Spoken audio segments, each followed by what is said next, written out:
Why do you think that shift happened? Why do you think there was that move away from, that old school D&D minis are an integral part of the game to like theater of the mind being the norm? Well, I think a lot of it had to do with White Wolf's games in the '90s. The D&D was really struggling, anyway, for a variety of reasons, and the World of Darkness stuff felt really fresh in the early '90s. It was cool and sexy in a way that the D&D wasn't anymore.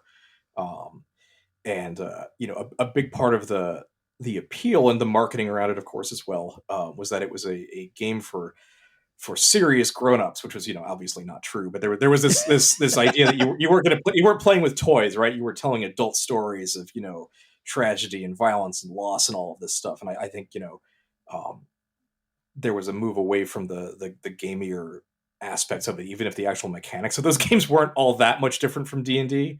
But Right. by and large, it was all abstracted, the combat, right? You'd have your actions and stuff, but nobody was really putting miniatures on the table to any serious degree.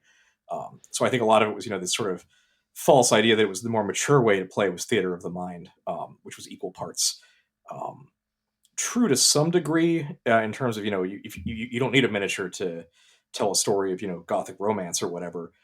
But those games still had their hard head combat engines running them, so it was, kind of talking out of both sides of their mouth, kind of inadvertently, I think.